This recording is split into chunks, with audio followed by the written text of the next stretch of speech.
고린도전서 16장은 이 고린도전서의 마지막 장으로 크게 두 부분으로 나누어서 볼 수가 있습니다. 첫 부분은 1절부터 12절까지로 이 연보의 모금과 그 목적, 그리고 바울과 그 동역자들의 다음 선교 사역에 대한 계획이 나타나는 것을 볼 수 있고요. 13절부터 24절까지는 고린도 교회를 향한 최종적인 바울의 권명과 그리고 함께하는 사역자들에 대한 대우와 소개, 그리고 그들의 문안이 담겨 있는 것을 볼 수가 있습니다. 오늘은 이 16장의 첫 번째 부분에 대한 이야기를 함께 나누어 보려고 합니다. 1절부터 4절을 보게 되면 바울은 예루살렘 교회를 위해서 연보를 하라고 고린도 교회에게 부탁하는 장면이 나옵니다. 지금 우리말로 이야기를 한다면 이 특별 구제 헌금을 이제 모아두라라고 이야기를 하고 있는 것으로 생각을 하면 됩니다. 이 연보의 목적은 어려움에 처한 예루살렘 교회를 구제하기 위한 헌금이었습니다. 당시의 배경에 대해서 사도행전의 이야기를 통해 간략하게 설명을 드리면 예루살렘 교회와 교인들은 여러 면에서 굉장한 어려움을 겪고 있는 시기였습니다. 사도행전 7장을 보면 스데반 집사님의 이 순교 장면이 나오는 것을 볼 수가 있는데, 이 사건을 계기로 예루살렘에는 본격적인 기독교 박해가 시작이 됩니다. 우리 말씀 사도행전 8장 1절 같이 한번 읽어보도록 하겠습니다. 사울은 그가 죽임당함을 마땅히 여기더라. 그날에 예루살렘에 있는 교회에 큰 박해가 있어 사도 외에는 다 유대와 사마리아 모든 땅으로 흩어지니라. 이전까지도 유대교의 그 기득권 세력들과 그리고 제자들의 사이는 굉장히 좋지 않았습니다. 그래서 전도하고 또 사역하는 것에 대해서 이 사사건건 회방을 놓았고, 그리고 이 제자들이 무엇인가 일을 하려고 하면은 공회 앞에 불러다 놓고 그 제자들의 그 사역을 방해하고 또 그들을 치리하려고 하는 행동들을 보이기도 했습니다. 이렇게 회방을 놓고 또 자신들이 가지고 있는 권력과 힘으로 제자들의 사역을 찍어 누리려는 시도는 이전까지 있었다고 하더라도 이 대놓고 핍박과 그리고 위해를 가하려는 시도가 있지는 않았었는데, 스데반 집사의 순교 이후로부터는 이 제자들을 향한 실질적인 위해와 핍박이 나타나는 것을 볼 수가 있습니다. 바울이 아직 사울이었던 시절, 이제 그가 행하던 일이 예수님을 믿고 또 그 도를 따르던 사람들을 결박해 예루살렘으로 잡아오는 일이었던 것으로 볼 때, 회방을 넘어서 그리스도인들이 하고 있는 그 모든 사역들의 물리적인 위해를 가하기 시작한 것입니다. 그래서 기독교인으로 알려져 있던 사람들은 그 핍박에 견디기가 힘들어졌습니다. 지금도 어디 가면 저 사람 교회 다니고 있어, 그리고 저 사람은 예수 믿는 사람이다 라는 것이 아마 잘 알려졌을 겁니다. 가족들에게도 그렇고, 그리고 우리 주변의 사람들에게도 우리가 예수를 믿고 있다라는 그 사실이 아마 잘 알려져 있을 것이라고 생각이 됩니다. 당시에도 마찬가지였을 겁니다. 당시에는 어쩌면 지금보다 더 예수를 믿는다라는 사실이 잘 알려져 있고, 그리고 다른 사람들에게 그것이 이제 더 드러났을 것입니다. 왜냐하면 더 모이기를 힘썼고, 이 당시에는 예수 그리스도를 전하는 것에 더욱 힘쓰는 삶을 살았기 때문입니다. 그래서 이 당시에도 마찬가지로 예수를 믿는다라는 그 사실을 많은 사람들이 알고 있었을 것이고, 그래서 대부분의 사람들은 그 핍박을 피해서 도망할 수밖에 없었을 것입니다. 단지 사도들만이 그 자리에 남아있고, 그리고 몇몇 제자들만이 그 자리에 남아있었던 것이죠. 그렇게 핍박으로 인해서 이 고통을 받고 있던 예루살렘 교회와 그 안에 있던 교인들은 제대로 된 일자리를 가질 수도 없었으며, 또 대놓고 교회 생활을 할 수도, 그리고 다른 이들에게 복음을 전할 수도 없었습니다.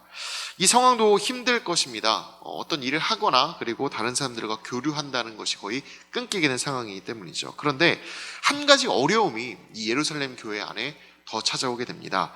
사도행전 11장 28절의 말씀을 우리 함께 읽어보도록 하겠습니다. 그 중에 아가보라 하는 한 사람이 일어나 성령으로 말하되 천하에 큰 흉년이 들리라 하더니 글라우디오 때에 그렇게 되니라. 저 아가보라 하는 사람이 한 예언은 사입 예언이 아니라 실제로 성령을 통해 있었던 예언이고, 그리고 저 예언 그대로 실제로 여러 곳에서 동시다발적인 흉년이 나타나게 됩니다. 그 예언이 글라우디오 때에 일어났다라고 이야기를 하고 있는데, 글라우디오 황제는 주후 41년 1월부터 54년 10월까지 재위한 황제였습니다. 그 제위 기간 동안 수년에 걸쳐서 흉년이 일었던 것입니다. 그 흉년의 정도가 뭐 요셉의 시기만큼 뭐 극적이진 않았다 할지라도 수많은 지방에서 식량 부족의 현상이 있었고, 그리고 그 식량이 부족하여 이 식량의 가치가 폭등하게 되는 그런 이제 어려움들을 곳곳에서 겪었다고 합니다. 이 상황이 가뜩이나 어려운 예루살렘 교인들에게는 더 큰 어려움으로 다가왔을 것입니다. 경제적인 활동도 제대로 할 수가 없는데 흉년으로 인한 식량 부족과 그로 인한 물가 상승까지 겹치는 이 최악의 상황이 예루살렘 교회 교인들에게 닥쳤던 것이죠. 그래서 타지에 세워진 이 교회들이 예루살렘 교회와 그리고 그 안에 성도들을 도울 수밖에 없는 상황에 놓이게 된 것입니다. 그래서 사도행전 11장 29절에서 30절의 말씀을 보면은 이 흉년을 겪고 있는 사람들을 도왔다라는 기록이 있는 것을 볼 수가 있습니다. 우리 같이 읽어보겠습니다. 제자들이 각각 그 힘대로 유대에 사는 형제들에게 부조를 보내기로 작정하고 이를 실행하여 바나바와 사울의 손으로 장로들에게 보내니라. 이 구제는 몇 년간 지속이 됐습니다. 바울이 고린도전서를 작성하던 시기는 주후 55년경인데 이때에도 예루살렘 교회는 여전히 힘든 상황에 놓였고 그 안에 살고 있던 성도들은 어려움을 겪고 있었기 때문에 구제를 행할 필요가 있어서 예루살렘 교회의 성도를 위한 연보를 갈라디아 교회와 마찬가지로 준비하라고 바울은 이야기를 하고 있는 것입니다. 이 바울이 말하고 있는 연보를 통해서 우리는 초대교회부터 지켜진 두 가지 가치에 대해서 생각을 해볼 수가 있을 것입니다. 첫째는 교회는 하나다라는 사실이고, 둘째는 가난하고 어려운 사람들을 도우라는 이 구약에서부터 이어진 그 하나님의 사랑의 가치를 지켜나가는 것이 교회 안에서 굉장히 중요하다라는 것입니다. 교회란 예수님을 믿는 사람들이 모여있는 공동체입니다. 한 분이신 예수님을 믿고 있으며 예수님이 전한 가르침을 동일하게 배우고 실천하는 곳이 바로 교회입니다. 따라서 모든 교회는 같은 가치관을 공유하는 하나의 공동체라고 볼 수가 있습니다. 다만 물리적인 거리로 인해서 나뉘어져 있을 뿐인 것입니다. 따라서 큰 의미에서 본다면 이단과 사이비를 제외한 모든 교회는 예수님 안에서 하나입니다. 즉 나와 너를 분리할 필요가 없는 것입니다. 내 교회, 네 교회 이렇게 하면서 선을 긋고 그 교회 간에 분리를 할 필요가 없다라는 것이죠. 도움이 필요한 이들에게 바로 이렇게 나눔을 행할 수 있는 것이 그 증거입니다. 고린도 교회 안에 있던 사람들 중에 대다수는 예루살렘 교회에 가보지도 않은 사람들이었을 것입니다. 그리고 당연히 그 안에 있었던 그 성도들의 얼굴과 그리고 그 사도들의 얼굴조차 보지 못한 사람들이 대다수였을 것입니다. 다른 교회의 성도들 역시도 마찬가지일 것입니다. 여기에 나와 있는 갈라디아 교회 그리고 마게도냐 교회 이런 교회들 역시도 마찬가지로 이 예루살렘 교회의 성도들 그리고 예루살렘 교회의 문턱조차 밟아보지 못했던 사람들이었습니다. 하지만 이 사람들은 예루살렘 성도들이 겪고 있는 그 어려움에 대해서 자발적으로 자신이 가지고 있는 것을 연보했고 그들을 돕기 위해 자신이 가진 것을 내어놓는 수고를 마다하지 않았습니다.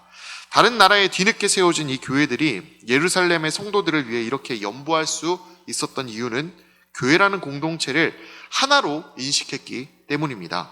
만약 고린도 교회나 갈라디아 교회 등 다른 나라에 세워진 교회들이 예루살렘의 어려운 일을 보며 네가 겪고 있는 일이잖아, 내 일이 아니야, 이것은 나랑 상관이 없는 것이야 라고 분리의 관점에서 바라보고 행동을 했다면 이들은 도우려는 생각조차 하지 않았을 것입니다. 도와야겠다는 생각을 떠나 아예 그들의 일에 관심조차 갖지 않았을 수도 있을 것입니다. 하지만 이 사람들은 다른 나라에 있는 이 얼굴 한번 보지도 않은 사람들을 향해 매주마다 연보를 모았고 그것을 전달하는 나눔을 행했습니다. 이것은 멀리 떨어져 있지만 남이 아니라 우리라는 생각으로 바라보았기 때문입니다. 예수님 안에서 하나의 공동체이며 예수님을 향해 함께 나아가는 공동체라는 인식을 갖고 있었기 때문에 그들의 어려움에 공감하고 그들의 어려움 가운데 자신이 가진 것을 내어놓을 수 있었던 것입니다. 거기에 더해서 이 사람들은 하나님의 가르침에 충실한 삶을 살았다는 것을 우리는 볼 수가 있습니다. 구약에서부터 이어져 오는 하나님의 중요한 성품은 바로 사랑입니다. 하나님은 약자들을 항상 돌보라 구약에서 말씀을 하셨고, 혹여나 자신이 가진 것이 부족한 이들이 있다면 그들을 구제하기를 아까워하지 말라라고 명령을 하시는 하나님이십니다. 이는 예수님도 동일하게 해주신 말씀이기도 합니다. 거기에 더해서 예수님께서는 항상 다른 사람들을 섬기고 사랑하라고 이야기하셨습니다. 이 말씀을 타지에 살아가고 있는 이 교회의 사람들은 들었습니다. 그리고 그 말씀을 익혔으며 그것을 실천한 것입니다. 하나님의 사랑을 이 사람들이 받아들이지 않았다면, 그리고 그 말씀을 실천하지 않았다면 이 사람들은 이 예루살렘의 교회에 있었던 그 모든 사람들의 어려움 가운데 외면할 수밖에 없었을 것입니다. 하지만 이들이 그렇게 외면하지 않았다라는 것은, 이들이 그렇게 연보로 함께했다라는 것은 하나님의 그 말씀을 자신의 삶의 가장 최우선적인 가치로 삼고, 그리고 그 하나님의 말씀을 지키는 것에 자기의 삶의 모든 것을 드렸다라는 것을 의미하는 것입니다. 외국에 세워졌던 그 교회와 그리고 그 교회 안에 있던 그 사람들이 하나님의 가치를 자신의 것으로 받아들이고 자신의 삶으로 보여주는 것이 바로 이 연보입니다. 외국에 세워졌던 그 교회들이 보여준 이 놀라운 사랑은 오늘날 우리가 배워야 할 가치이기도 합니다. 이것을 보면 우리는 가장 먼저 교회가 하나임을 기억해야 하겠습니다. 내 교회, 네 교회 이렇게 나누면서 분리하는 것이 아니라 모든 교회가 주님 안에서 하나가 될 수 있어야 하며, 누군가가 혹여나 어려움을 겪고 있다면 그 사람들과 그 교회들을 도울 줄도 알아야 합니다. 그것이 외국에 있는 교회가 한다고 할지라도 말이죠. 특히 복음 전파를 위해 노력하고 있는 사람들을 돕는 일, 그리고 어려움에 처한 이들을 한 몸이라 생각하고 돕는 일에 힘쓰는 우리가 될 수 있어야 하겠습니다. 어려운 사람들이 있다면, 그리고 어려운 교회들이 있다면 우리는 하나님의 마음을 품고 마치 내 가족을 돕는다는 생각으로 도울 수 있어야 하겠습니다. 교회와 교회의 단절보다는 서로가 서로를 더 깊이 알아가고 하나가 될 수 있도록 해야 하는 것이죠. 그리고 교회 안에서도 서로가 서로의 어려움에 힘을 실어줄 수 있는 좋은 관계를 이룩할 수 있어야 하겠습니다. 우리라는 공동체 의식 속에서 하나님의 사랑을 나누는 교회를 만들어가는 것, 그것이 이 말씀이 우리에게 전하고 있는 이야기입니다. 이 이야기를 항상 마음속에 품고 다시 한번 하나님의 사랑으로 모두를 품고 섬기는 귀한 대명교회 공동체를 만들어갈 수 있게 되길 진심으로 소망합니다.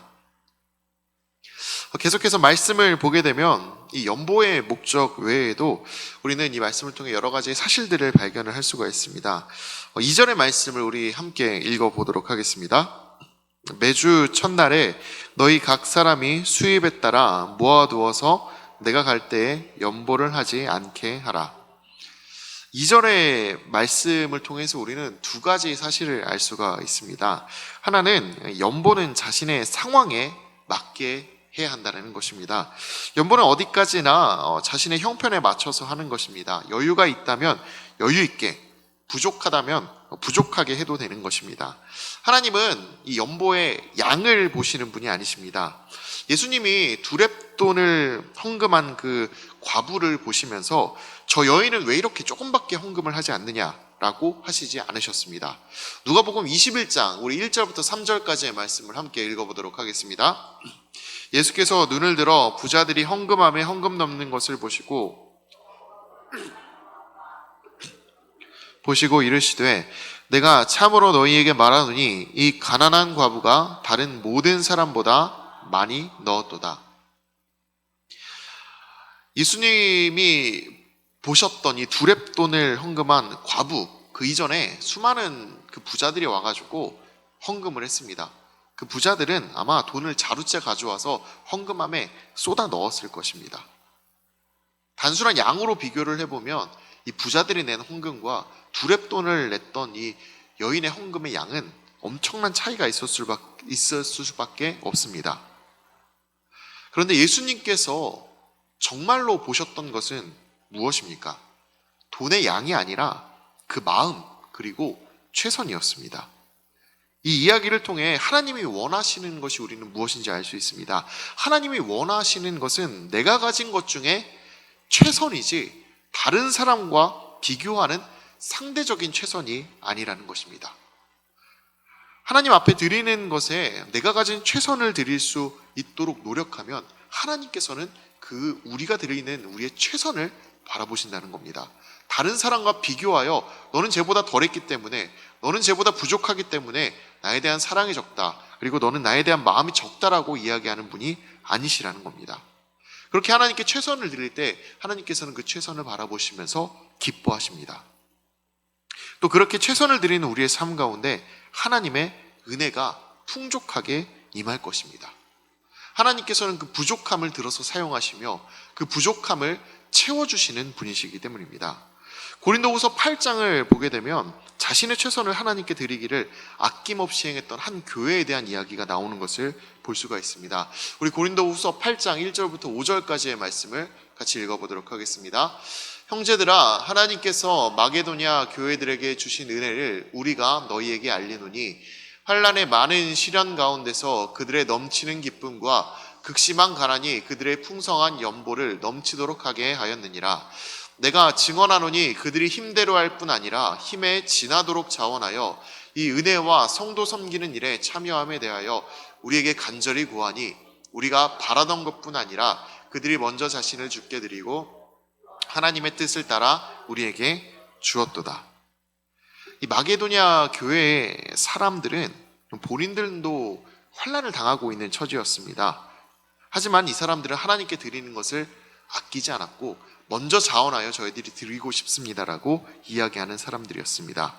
그러자 그들 가운데 환난이 찾아왔지만 그 환난으로 인한 슬픔이 삶에 가득했던 것이 아니라 넘치는 기쁨이 가득했다라고 이야기하고 있습니다. 또한 극심한 가난들이 이 사람들 가운데 찾아왔지만 가난으로 인해 이 사람들이 넘어지고 그리고 자신이 가진 것들을 움켜쥐는 것이 아니라 오히려 풍성한 연보가 그들 가운데 가능했다라고 이야기하고 있습니다.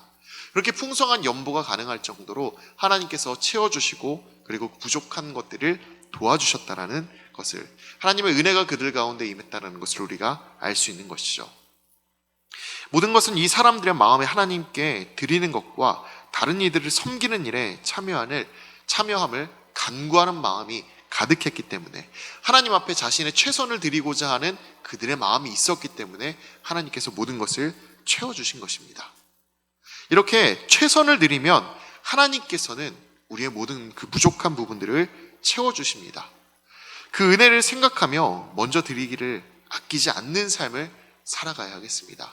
우리가 하나님께 우리의 것을 드릴 때, 그리고 하나님께 우리의 것을 드리겠다 결단하는 그 순간부터 하나님께서는 우리에게 은혜를 아낌없이 부어주시며 우리가 해 나아가야 될 것, 그리고 감당해야 될 것들에 부족하지 않은 은혜를 더해 주실 것입니다. 그렇기 때문에 이 연보에 항상 최선을 다하고 그리고 나눔에 항상 최선을 다하는 우리의 삶이 될 수 있기를 진심으로 바랍니다. 그리고 이 2절의 말씀을 통해 두 번째로 알 수 있는 사실은 매주 첫날은 이 교인들이 모이는 날이었다라는 것입니다. 매주 첫날은 주일입니다. 너무나 당연하게 지키고 있는 사실이죠. 그리고 항상 모여왔던 그런 날입니다. 이 매주 첫날은 주일이며 일요일을 뜻하는 것인데, 이 날은 예수님이 다시 살아나신 날로서 초대교회인 이 당시에부터 지금까지 함께 모여서 거룩하게 지키는 날로 구별되어 있다는 것을 이 말씀을 통해 우리는 알 수가 있습니다. 다른 여러 곳에서도 이 주일을 지켰다라는 흔적을 찾아볼 수가 있는데, 사도행전 20장 7절을 보면 주일에 모임을 행했다는 사실과 함께 어떤 일을 행했는지에 대해서 자세히 기록하고 있는 것을 볼 수가 있습니다. 우리 사도행전 20장 7절의 말씀을 함께 읽어보도록 하겠습니다. 그 주간의 첫날에 우리가 떡을 떼려 하여 모였더니 바울이 이튿날 떠나고자 하여 그들에게 강론할세 말을 밤중까지 계속하매. 기독교인들은 첫날에 모여 떡을 떼는 성찬을 했으며 밤새 말씀을 들으며 공부했고 때로는 필요한 연보를 하기도 했습니다. 지금 우리가 드리고 있는 그 예배와 동일한 모임을, 그리고 동일한 순서를 지키면서 정기적으로 첫째 날 모임을 가지고 있었다는 것이죠. 이것은 곧 이 주일의 모임이 초대교회에서부터 전해져 온 전통임을 알려주는 강력한 증거가 됩니다. 일부 이단들과 사이비들은 이 주일의 가치를 부정하고는 합니다. 주일이 아니라 안식일을 더 중요하게 지키라 이야기하며, 그리고 안식일이 주의 날이라 이야기하는 사람들이 있는 것이죠. 그러나 이러한 사람들의 주장은 교회의 가장 오래된 전통을 부정하는 행위입니다. 그리고 주님을 기억하고자 하는 신앙의 근간을 흔들려는 행위임을 기억해야 합니다. 우리는 이것이 문제라는 사실을 이 말씀을 통해 알아야 합니다. 주일은 예수님이 부활하신 날임을 기억하며 주님의 희생과 사랑을 기억하는 성찬이 행해지고, 예수님의 말씀을 되새기는 강론이 행해지던 온전히 예수님을 위해서만 보내는 거룩한 날이었고, 그것이 바로 이 초대교회에서부터 전해져 내려오는 전통이었다는 사실을 기억해야겠습니다. 그리고 그것을 알고 우리도 또한 소중하게 주일을 지키면서 보내야겠습니다. 주님을 생각하고 주님을 마음에 품는 일, 그것이 우리에게 있어서는 무엇보다 중요한 사실입니다. 그렇기 때문에 주일에 주님을 거룩하게 생각하며 또 예수님을 마음에 품고 우리는 보낼 수 있어야겠습니다. 함께 주일에 모이기를 힘쓰고, 그리고 주일에 주님의 전에 나와서 주님이 행하신 일들을 마음속에 되새기며 우리들 모든 그 예수님의 행하신 일들을 기억하고 예수님의 뜻대로 살아가기 위하여 결단하는 하루가 되는 것, 그것이 우리의 삶에서 매주 끊이지 않는 귀한 삶이 되어야 하겠습니다. 그렇기 때문에 우리는 항상 거룩하게 주일을 보낼 수 있기를 진심으로 바랍니다. 우리 옆에 계신 분들 보면서 함께 이렇게 인사했으면 좋겠습니다. 주일을 거룩하게 보냅시다. 함께 인사해 보도록 하겠습니다. 네, 또 한번 인사해 보겠습니다. 주일을 꼭 지킵시다. 한번 인사해 보도록 하겠습니다. 예, 그렇습니다.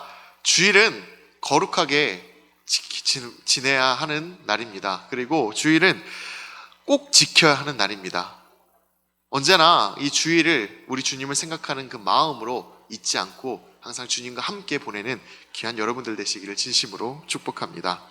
함께 기도하도록 하겠습니다. 하나님 아버지, 감사합니다.